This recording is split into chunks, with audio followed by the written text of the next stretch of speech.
ang mga pinakamainit na balita ngayong tanghali. Pinay caregiver, kritikal matapos maapektuhan ng airstrike sa Tel Aviv. Ilan pang Pinoy, sugatan. Higit 27 milyong estudyante, balik eskwela na ngayong araw. Hotline 911. Pwedeng tawagan sa bullying, kaligtasan ng mga mag-aaral ayon sa PNP chief. Big time oil price hike, aarangkada bukas. Sa MBC TV correspondents, 13 anyos na dalagita na iniulat na nawawala, natagpo ang patay sa Panabo City, Davao del Norte. Sa MBC TV Sports, Alas Pilipinas Women, nasungkit ang silver sa AVC Women's Nations Cup. At sa Showbiz Spotted, Lea Pineda, Kalad Karen, Patlasaten at iba pang personalidad tampok sa Pride Month Special ng isang magazine.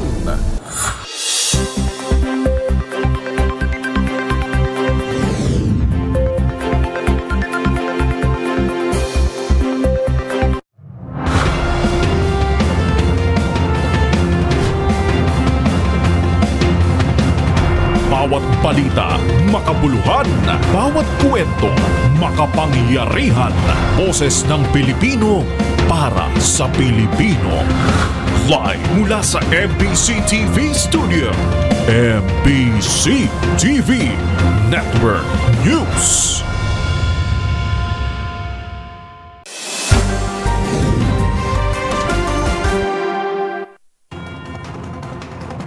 Pilipinas, una sa ating mga balita. Nasa kritikal na kondisyon ngayon ang isang Pinoy caregiver habang sugatan naman ang dalawang iba pang Pinoy sa pinakawalang airstrike ng Iran sa Tel Aviv sa Israel. Tiniyak naman ng ating embahada na mag-aabot ito ng tulong para sa kaligtasan ng iba pa nating mga apektadong kababayan. Una sa balitang yan, si Wina Hesoro.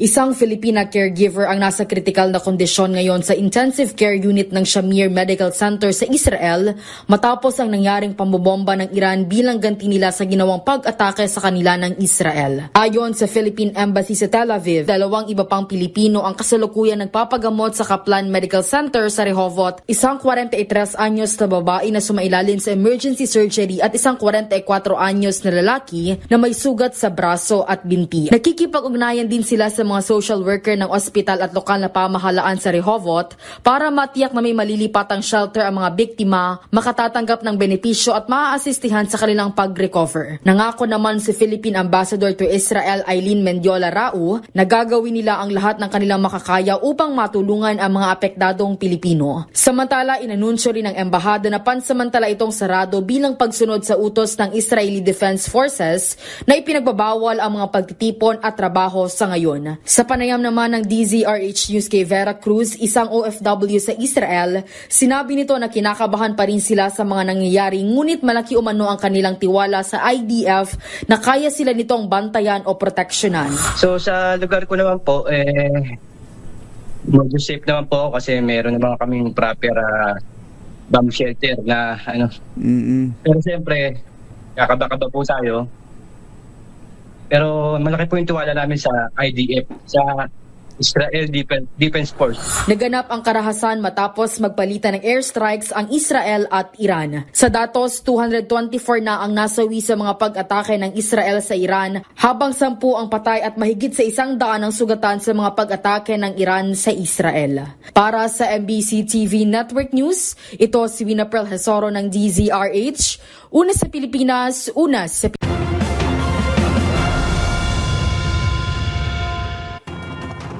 Pumalo naman sa higit 27 milyon ng mga estudyante ang sabay-sabay na nagbalik eskwela sa opisyal na pagbubukas ng school year 2025-2026 ngayong araw ng Lunes. Umaasa naman ang Department of Education na sa tulong ng public-private partnerships ay tuluyan ng matutugunan ang kakulangan ng mga classroom.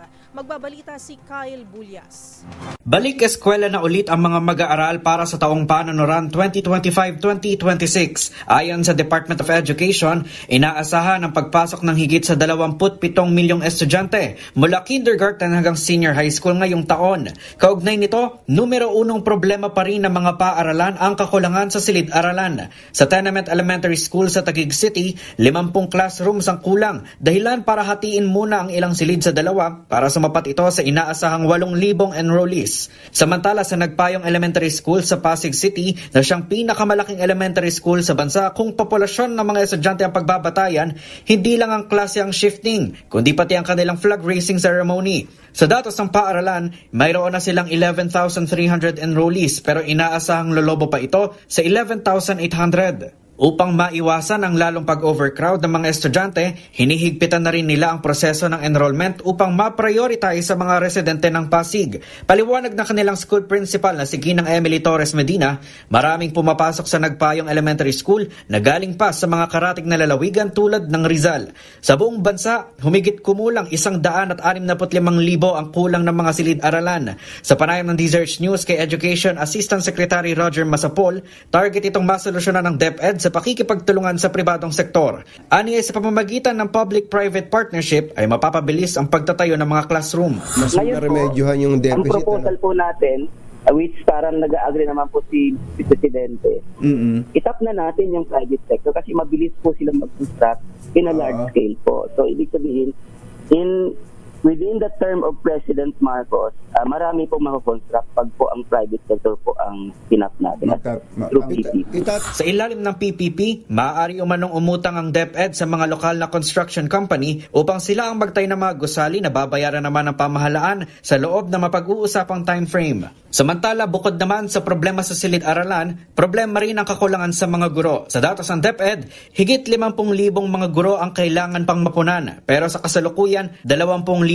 lamang ang kaya ng pamahalaan. Para sa MBC TV Network News, ito si Kyle Bulyas ng DZRH. Una sa Pilipinas, una sa Pilipino.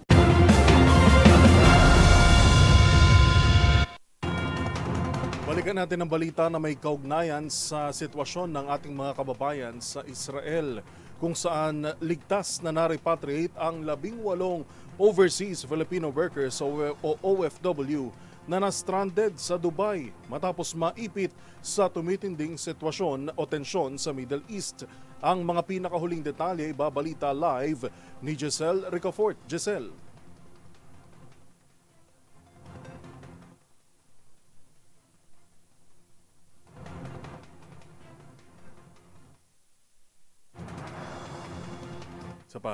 Go ahead, Giselle. Joel, balik Pilipinas na yung 18 na overseas Filipino workers na na-stranded sa Dubai dahil sa tumataas na tensyon ngayon sa gitnang silangan.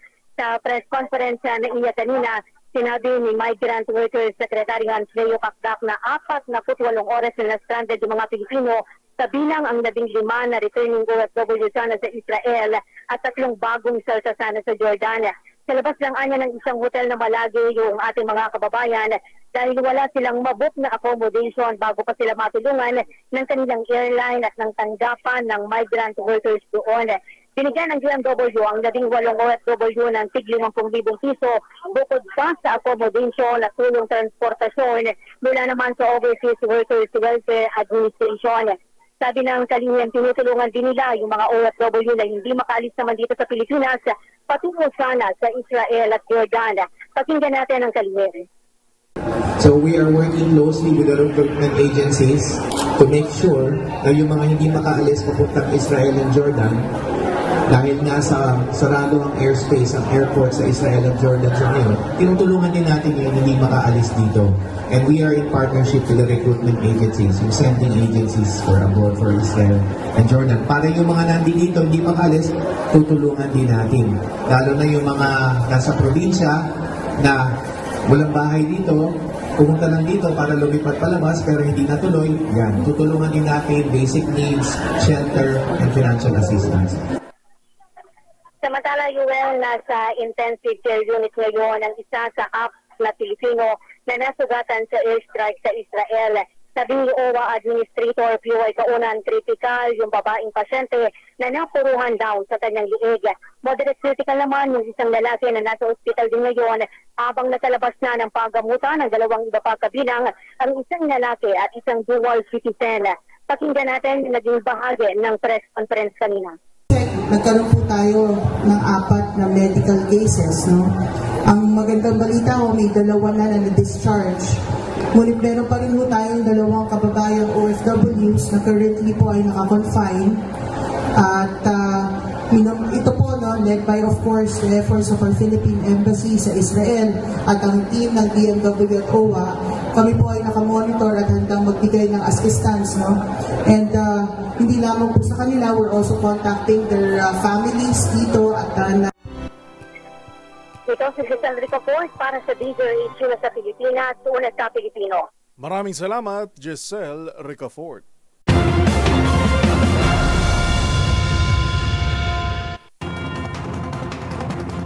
Samantala, kung ang iba ay excited sa unang araw ng eskwela, baliktad ang sitwasyon ng higit 600 estudyanteng apektado ng sunog kahapon sa San Francisco Elementary School sa Quezon City. Ang dapat kasi nilang first day sa classroom na uwi sa covered court. Kung bakit tinutukan sa report ni Val Gonzalez.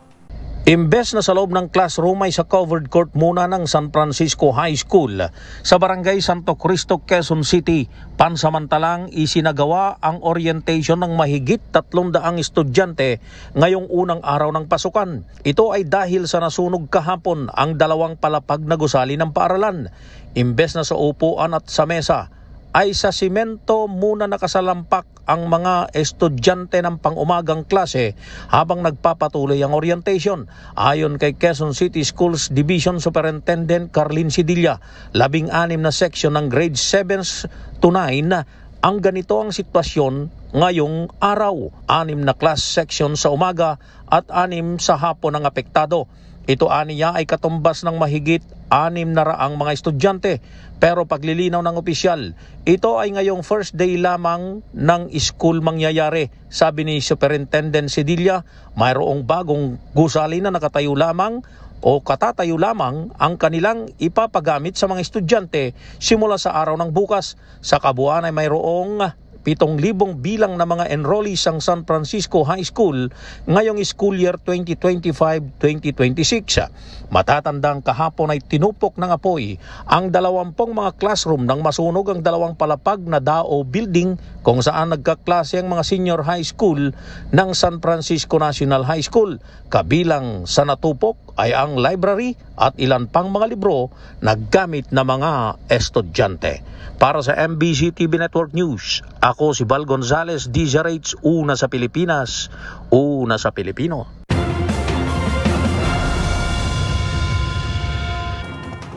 Kasabay ng muling pagbubukas sa mga eskwela ngayong araw, tiniyak ni Philippine National Police o PNP Chief Police General Nicolas Torre III na bukas ang 911 hotline para sa anumang maitatalang kaso ng bullying at karahasan sa loob at labas ng paaralan. Ang mga detalye ihahatid live ni Edniel Parosa. Edniel.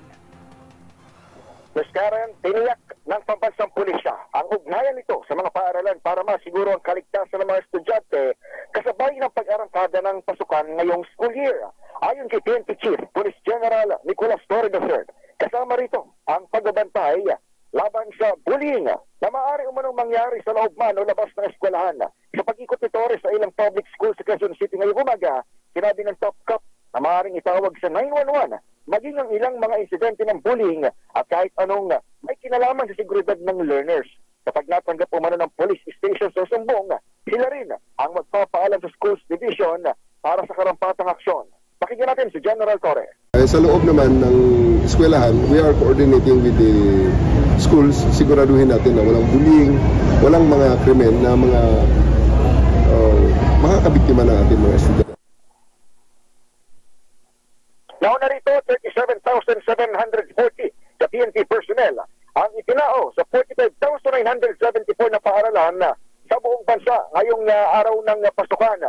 Bilang bahagi ng pinaigting na police visibility, nakatayo na rin ang 5,079 police assistance desks malapit sa mga nabanggit na eskwelahan. Magugunit ang kabilang sa mga reformang nais ng pulisya sa ilalim ni General Torre ay ang pagpapatupad ng 5-minute response sa mga insidenteng itatawag lamang sa hotline na 911, lalo na sa mga urban centers kaya dito sa Metro Manila. Para sa MBC TV Network News, ito si Edniel Parrosa ng DZRH. Una sa Pilipinas, una sa Pilipino. Maraming salamat, Edniel Parrosa.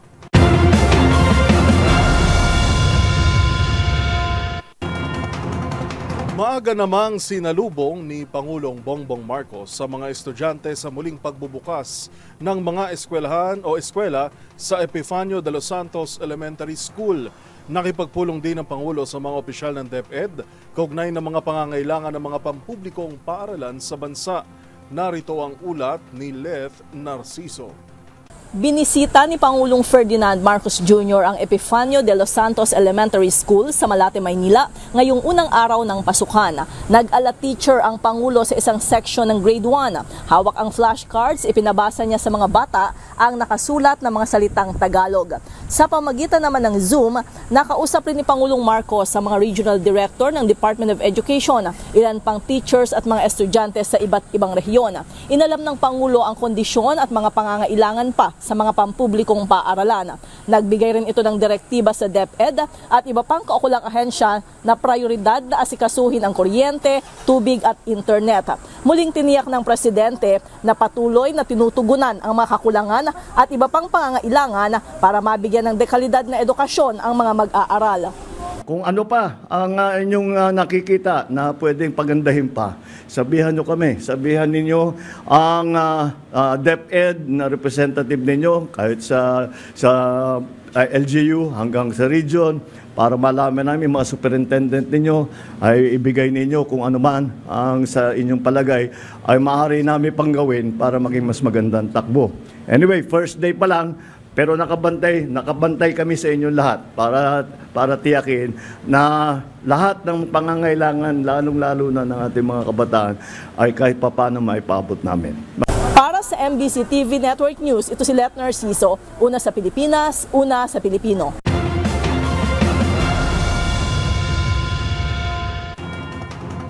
Lusot na sa Bicameral Committee ang panukalang batas na magpapalawig ng termino ng Barangay at Sangguniang Kabataan Elections o Barangay at Sangguniang Kabataan Officials. Gayon din ang muling pag-urong ng BSKE elections sa November 2026. Pero ang isang election lawyer, mariin itong tinutulan. Kung bakit, alamin sa report ni Dustin Bayog. Aprobado na ng Senado at Kamara ang panukalang magpapalawig sa termino ng mga opisyal ng Barangay at Sangguniang Kabataan o SK sa 4 na taon. Ito ay dadali na lamang kay Pangulong Bongbong Marcos Jr. at kung sakaling mapirmahan ay dadaos lang susunod ang Barangay at SK elections o BSKE sa unang Lunes ng Nobyembre ng 2026 at hindi na sa December 1 ngayong taon. Sa ilalim ng panukala gagawing 4-year term ang mga opisyal ng Sangguniang Kabataan habang maaaring maupo ang mga barangay opisyal ng 3 magkakasunod na termino. Hindi na masang-ayon dito ang election lawyer na si Atty. Romulo Macalintal na aniya ang panukalang ito ay kalintulad lamang sa isang batas na itinuring na ang konstitusyonal ng Korte Suprema dahil sa layo nito ipagpalibad ng BSKE noong 2022. Sa panayam nito sa DZRH, sinabi ni Macalintal na isa na naman itong panlilinlang at iniling sa Pangulo na wag itong pirmahan upang maging batas. Kaya nga sinabi ko parang misleading yata ito o may konting panlilinlang ang nasabing ginawang panukalang batas. Sapagkat ang talagang nilalayon ay i-postpone yung eleksyon. And by postponing, ini-extend na naman ng one year yung mga position ng mga incumbent barangay officials na wala namang dahilan para ito ay i-postpone. Dagdag ni Macalintal, politically motivated ang sinasagawang pagpo-postpone ng eleksyon, lalo't lumulutang ito sa tuwing katatapos lamang na national elections. Kako political reasons kasi kako pangako iyan ng mga nag-i-sponsor ng ganyang panukala na sila ay magpo-postpone ng mga barangay elections. Paglilidaw din ito na bagaman may kakayahang baguhin ang tagal ng termino ng mga barangay official ay hindi dapat ito maantalang nakatakda ng eleksyon na una nang sinabi na mangyayari sa Disyembre. Samantala, handa rin si Macalintal na muli itong iakyat sa Korte Suprema kung sakaling pipirmahan ng Pangulo ang naturang panukala. Para sa MBC TV Network News, ito si Dustin Bayog ng DZRH TV. Una sa Pilipinas, una sa Pilipino.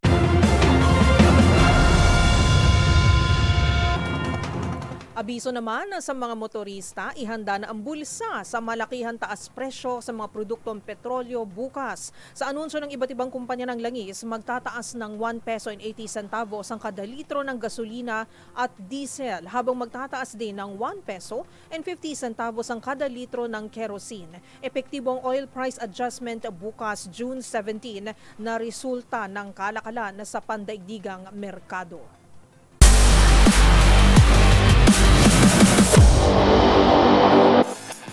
Sa mundo naman ng volleyball, nagtapos sa ikalawang pwesto ang Alas Pilipinas Women sa AVC Women's Nations Cup. Sa finals match na ginanap sa Vietnam, nabigo ang nationals sa kamay ng host team sa 3 magkakasunod na sets. Narito ang report ni Matchpoint Millie Borja.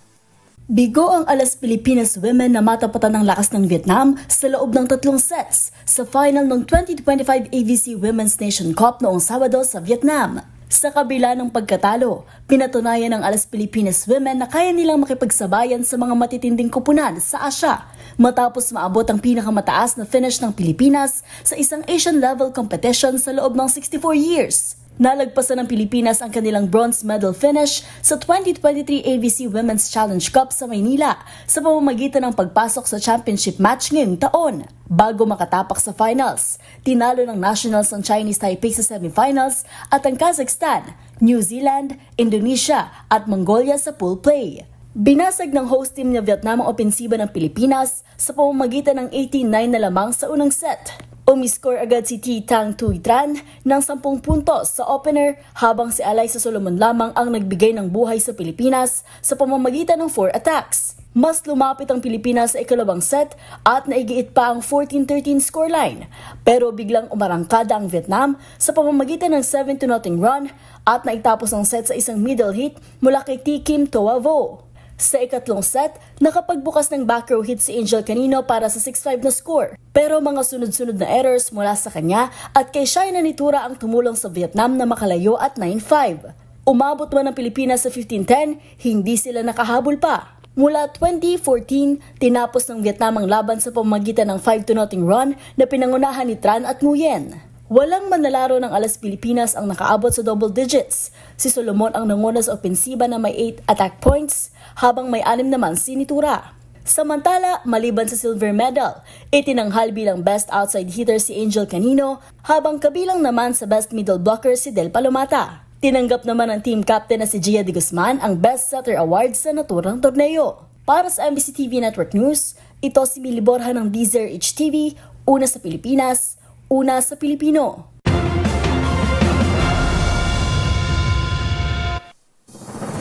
Narito ang mga balitang dapat ninyong abangan. Empleyado ng Kamara, malapit ang binaril sa birthday ng kanyang anak. Sa MBC TV Global, Israel at Iran nagpalitan ng missile at airstrikes. At sa Showbiz Spotted, Kuyas Angels na sina Tony Gonzaga, Bianca Gonzalez at Mariel Rodriguez muling nagsama-sama. Lahat ng yan sa pagbabalik ng MBC TV Network News.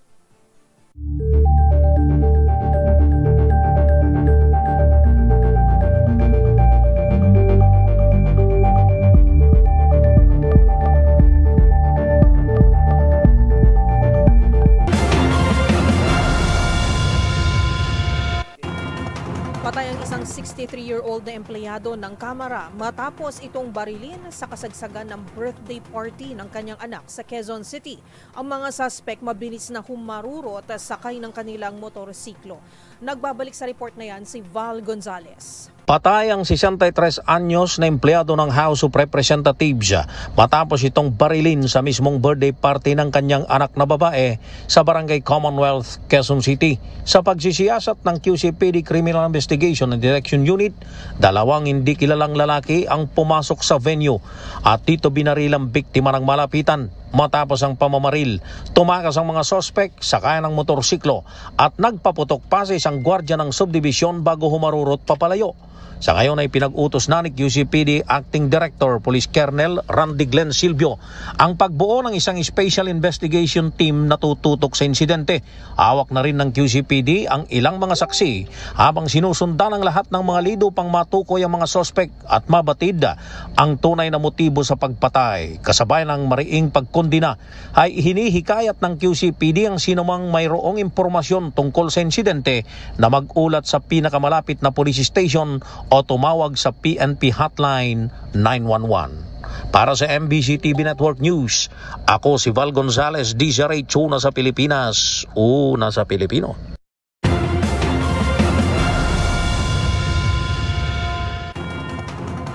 Ilang linggo naman matapos ibalik ang No Contact Apprehension Policy o NCAP sa mga pangunahing kalsada sa Metro Manila, inilunsad ng MMDA ang May Huli Ka website. Dito makikita ng mga motorista ang kanilang umano'y mga paglabag kung meron man sa batas trapiko. Tinutukan yan live ni Edniel Parosa. Edniel, na-try mo na ba to? At magagamit na sa mga oras na ito ang bago nitong website kung saan maaring makita ng isang motorista kung mayroon siyang violation sa No Contact Apprehension Policy o NCAP. Ito ay ang 2.0 o improved version di umano na may huli ka na makikita sa mayhulika.mmda.gov.ph. Ayon kay Chairman Romando Artes sa MMDA, mas-secured ang privacy ng isang motorista sa bagong website dahil ire-require na ang plate number at MV file ng isang sasakyan bago ma-access ng kanyang records. Kaya umanong ma-check sa naturang online portal kung may sabit ang isang motorista pagtapos ng isang araw na pagbiyahe. May mobile app version din ng May Huli Ka website na nilulutong magkaroon din ng text notification at email para sa violators. Sabi ni Artes, maaaring bayaran ng mga pasaway ang kanilang atraso sa pamamagitan ng Land Bank, GCash at Paymaya o over-the-counter sa mga itatakdang bayad center. Matatanggap naman nila ang kanilang physical na ticket sa pamamagitan ng delivery riders o PhilPost sa loob ng 5 hanggang 7 araw. Ito si Edniel Parosa, DZRH, una sa Pilipinas, una sa Pilipino. Maraming salamat, Edniel Parosa.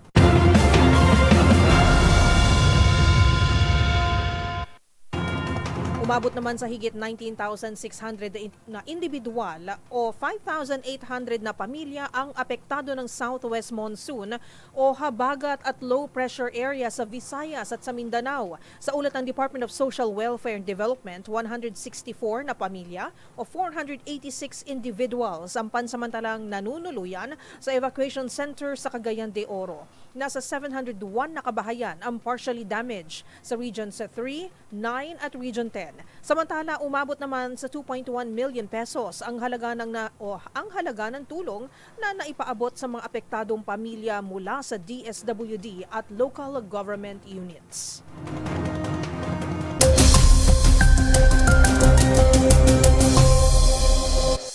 Sa nagpapatuloy na monsoon break, pansamantala muna ang hindi bumubugso ang hanging habagat sa anumang bahagi ng bansa. Dahil dito, easterlies muli ang pangunahing weather system na nagdadala ng mainit at maalinsangang panahon sa Metro Manila at malaking bahagi ng Luzon at Visayas. Inaasahan din na magpapaulan ito sa buong Visayas at eastern section ng Luzon, kabilang ang buong Kabikulan, ilang bahagi ng Cagayan Valley, pati na ang Aurora at Quezon Province. Magbaon pa rin ang payong bilang pananggalang sa init sa tanghali naman at ulan sa hapon.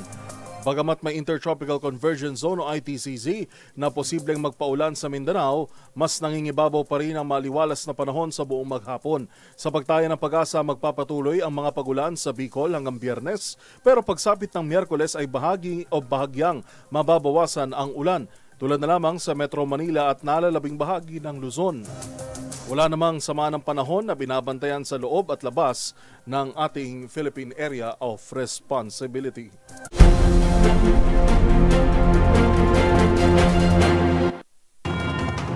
Nagtangkang tumalo naman ang isang 19 na taong gulang na buntis mula sa footbridge sa Claro M. Recto sa lungsod ng Maynila. Base sa inisyal na investigasyon, nakita ng mga dumadaan ang buntis kasama dalawang maliit nitong anak sa ibabaw ng footbridge. Nang mapansin na plano ng babaeng tumalon, agad tumawag ng otoridad ang mga saksi kung saan mabilis na rumisponde ang mga tauhan ng MMDA at kapulisan.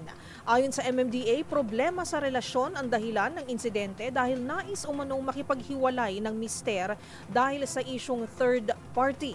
Kalaunan ay bumitaw rin ito matapos tumulong ang mister ng babae at nang kumpinsing huwag ituloy ang balak na pagtalon.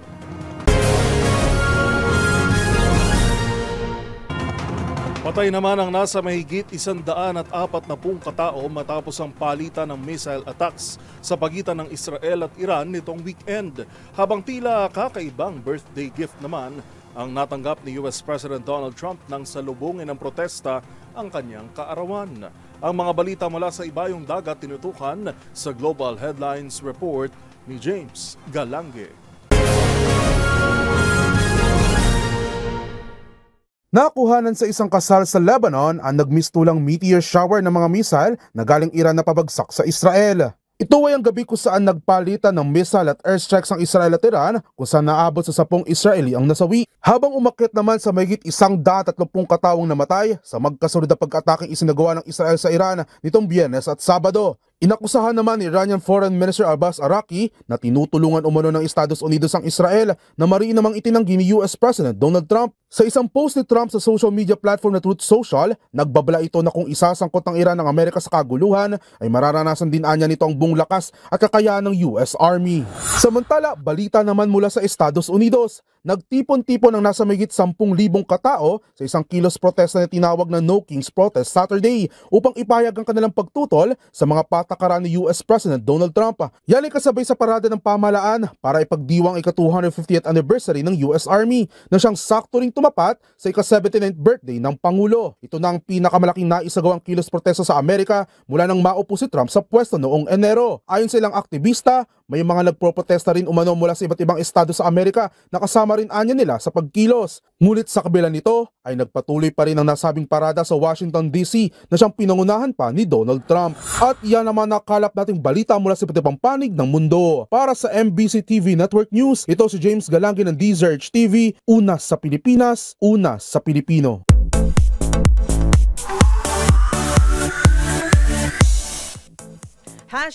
#LoveWins. Bilang pagunita ng Pride Month ngayong Hunyo, tampok sa isang magazine ng ilang couples na bahagi ng LGBTQIA+ community. Kabilang narito ang mga kilalang personalidad sa telebisyon, sa musika at sa sports. At reunion ng binansagang Kuya's Angels na sina Tony Gonzaga, Bianca Gonzalez at Mariel Rodriguez pinusuan online. Narito ang Showbiz Report ng ating Showbiz Angel. Out and proud ang 16 LGBTQIA+ couples na bumida sa Pride Month special ng Beauty and Lifestyle magazine na Preview. Kabilang nga riyan ang aktres na si Clea Pineda at kanyang girlfriend na si Catrice. TV personality na si Jervie Brightson ang mas kilala bilang Galad Garen at kanyang husband na si Luke. Gayun din ang keyboardist at bassist ng folk pop band Ben & Ben na si Pat Lazaten at Agnes Rioma. Ang Paris Olympian boxer na si Hergy Makiadan at asawang si Lady Denely. Habang may solo moment at nag-alabride naman ang internet sensation na si Sasa Girl. Happy Pride Month! Samantala, sa iba pang balita, the OG PBB Trio. Muling nagsama-sama ang binansagang Kuya's Angels na sina Tony Gonzaga, Bianca Gonzalez at Mariel Rodriguez. Ito ang shinare ni Mariel sa kanyang Instagram at may caption na "Life is better when you are 40". Natuwa naman ang netizens at ilang celebs sa reunion na ito na ngayon Mrs. Soriano, Mrs. Intal at Mrs. Padilla na. Habang may ilang nag-request na sana raw i-guest sa Tony Talks sina Mariel at Bianca. Mga gunita na last month lang, nagkita-kita rin ng tatlo sa birthday ng ABS-CBN executive na si Linggit Tan. Sa ngayon, tanging si Bianca na lang natitirang host ng reality show na Pinoy Big Brother mula sa OG Kuya's Angels. Para sa MBC TV Network News, ito pang yung Showbiz Angel ng DZRH TV, una sa Pilipinas, una sa Pilipino.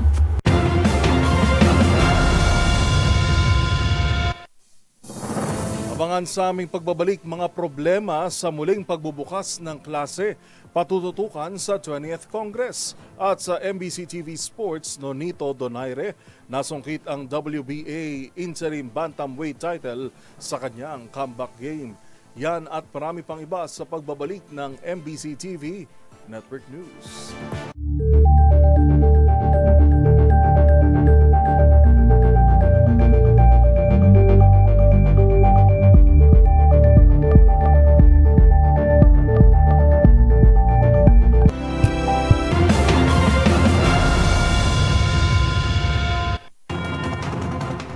Sa pagpapatuloy ng ating balitaan, planong tutukan ng ACT Teachers Party List sa 20th Congress ang mga lulutang na problema sa nagpapatuloy na balik eskwela sa mga pampublikong paaralan ngayong Lunes. Ang mga detalye alamin sa report ni Milky Regonan. Umikot ang grupo ni na House Deputy Minority Leader Franz Castro sa iba't ibang paaralan sa Metro Manila sa pagbubukas ng klase ngayong araw. Bahagi ito ng Bisita Eskwela Initiative kung saan kukonsultahin ng mga school administrator, faculty at staff tungkol sa may isyong kinaharap ng public schools. Gusto ring maimbestigahan ni na Castro ang matagal ng problema gaya ng pagsisiksika ng mga estudyante, kakulangan sa classrooms, shifting sa class schedules at implementasyon ng blended learning. Ilan sa mga dadalawin ng ACT Teachers Party List ay ang Batasan Hills National High School at ang Melencio Elementary School. Target ding puntahan ang Caloocan Central Elementary School at ang San Francisco High School sa Quezon City na naapektuhan ng sunog kahapon. Ang mga makuhang impormasyon mula sa pagbisita ay magiging bahagi ng legislative agenda ng ACT Teachers Party List sa darating na 20th Congress. Layun nitong matugunan ang pangailangan ng mga pampublikong paaralan sa pamagitan naman ng responsive at progresibong polisiya. Para sa MBC TV Network News, ako si Milky Regonan, una sa Pilipinas, una sa Pilipino.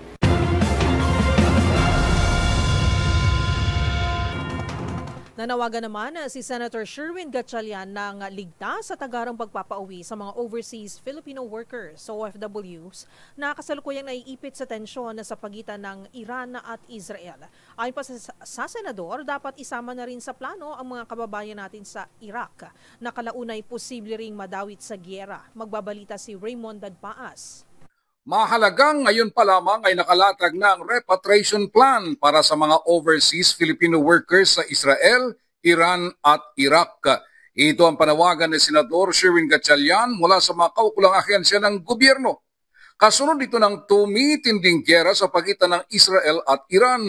Ayon kay Gatchalian, dapat handa ng ating pamahalaan para mabilis at ligtas na ma-repatriate o mapabalik ng Pilipinas ang mga OFW sa Iran, Israel at Iraq. Ipinaliwanag ng senador na kailangang kasama rin sa pagpaplano ang mga kababayan nating nasa Iraq dahil sa nasabing bansa, matatagpuan ang ilang mga grupo ng mga milisya na sinusuportahan ng Iran kaya't maaring madamay sa tensyon sa gitnang silangan. Maliban sa ligtas at mabilis na repatriation ng mga overseas Filipino workers, ay mahalagang may nakahanda ng komprehensibong suporta sa kanila lalo na ng livelihood assistance dahil biglang mawawalan sila ng hanapbuhay.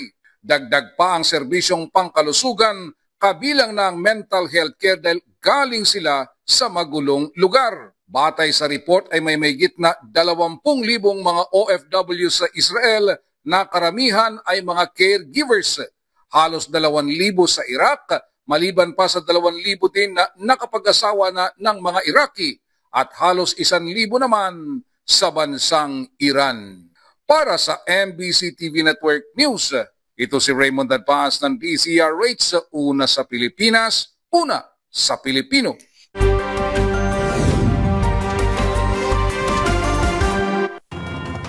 Wala ng buhay nang matagpuan ng mga otoridad ang katawan ng isang nawawalang 13 anyos na dalagita sa Panabo City, Davao del Norte. Yan at ang iba pang rumarapidong balita mula sa probinsya, hatid ng iba't ibang istasyon sa ilalim ng MBC Media Group.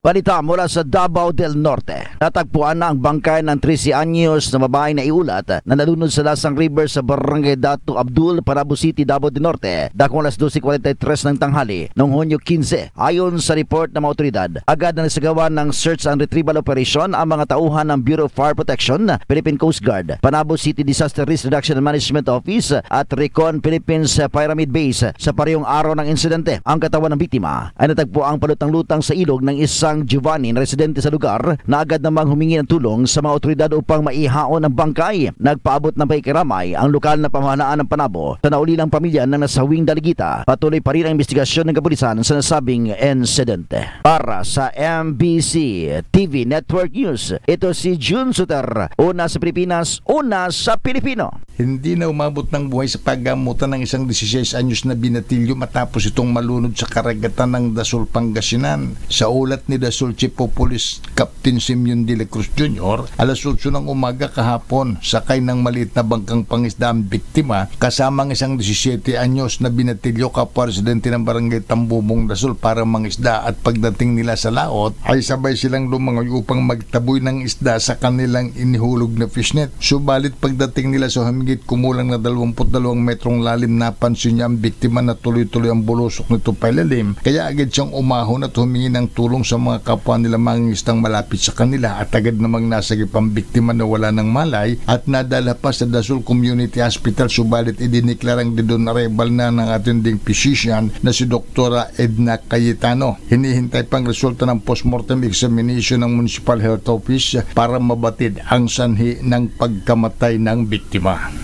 Para sa MBC TV Network News, ito si Freddy Fajardo, RH38, una sa Pilipinas, una sa Pilipino. Dalawa kataong malaki ang nagbebenta ng hinalang illegal na droga ang naaresto sa ikinasang drug bebas operation ng pinagsanib na pwersa ng Philippine Drug Enforcement Agency PDEA, Bataan Provincial Office, Limay Police Station at PNP Provincial Drug Enforcement Unit ng Bataan alas 3:40 ng hapon sa Barangay Town Site Limay, Bataan. Pinangunahan ang operasyon ni Iya Marlon Manuit ng PDEA Bataan. Ang operasyon katuang si Police Major Albert Dicen ng Station Drug Enforcement Unit ng Limay, PNP at Police Captain Ian Benluan ng PNP PDEU Bataan. Nasabat mula sa mga naarestong suspect na kinilala sa mga alias na Joel, 47 anyos, residente ng Barangay Alyon, Maribeles, at alias Jesus, 48 anyos, mula sa Barangay Kabkabin, Maribeles. Ang tinatayang 50 gramo ng hihinalang shabu na may halagang 340,000 pesos.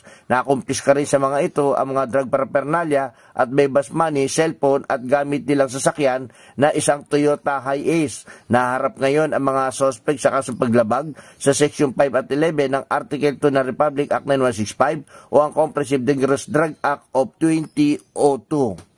Para sa MBC TV Network News, RH37, Danny Kumilang, una sa Pilipinas, una sa Pilipino.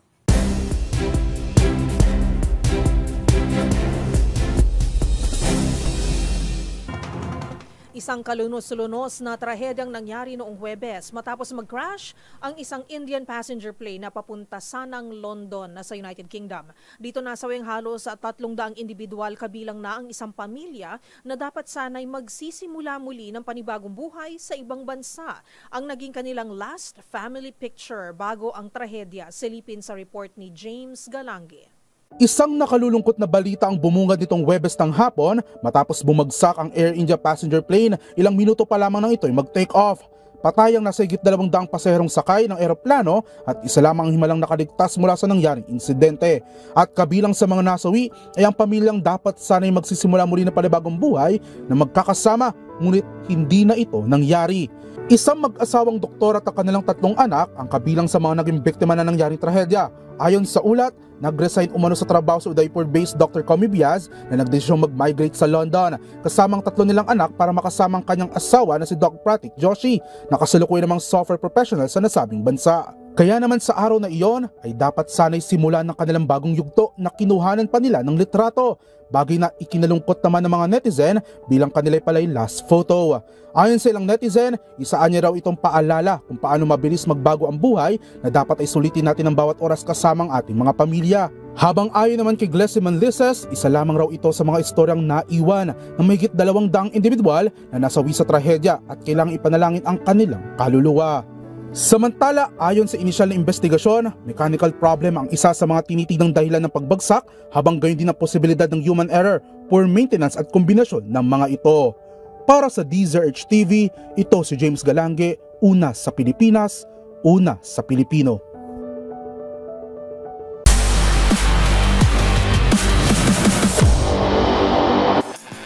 Sa mundo ng boxing, matagumpay na nakuha ni Nonito the Filipino Flash Donaire ang WBA Interim Bantamweight title matapos ang halos 2 taong pagpapahinga sa boxing ring. Tinalo ng Filipino boxer ang pambato ng Chile via technical decision. Ang mga detalye sa report ni Matchpoint, Millie Borja. Matagumpay ang pagbabalik ni Nonito the Filipino Flash Donaire sa ring matapos ang halos 2 taong pagkakawala. Matapos talunin si Andres Campos ng Chile via technical decision para masungkit ang WBA Interim Bantamweight title sa Buenos Aires, Argentina. Itinigil ang laban sa round 9 matapos ang aksidenteng banggaan ng ulo na nagdulot ng pananakit ng kanang mata ni Donaire, batay sa desisyon ng ringside doctor. Nakalamang si Donaire sa lahat ng 3 judges sa oras ng pagtigil ng laban, kaya nakuha nito ang panalo sa pamamagitan ng technical decision. Nabasag din ng panalong ito ang 2 sunod na pagkatalo ni Donaire. Magugulit ang bigo ito via technical knockout kay Naoya Inoue noong June 2022 at ang unanimous decision loss kay Alexandra Santiago noong July 2023. Taglay na ngayon ni Donaire ang 43 wins and 8 losses record, kasama ang 28 wins via knockout at ang WBA Interim Bantamweight belt. Nakasalang na rin siya para sa tsansang makalaban ang mananalo sa July 30 title match sa pagitan ni Antonio Vargas at Daigo Higa sa Japan para sa full WBA Bantamweight title. At yun ang mga latest updates sa mundo ng sports. Para sa MBC TV Network News, ito si Millie Borja ng DZRH TV, una sa Pilipinas, una sa Pilipino.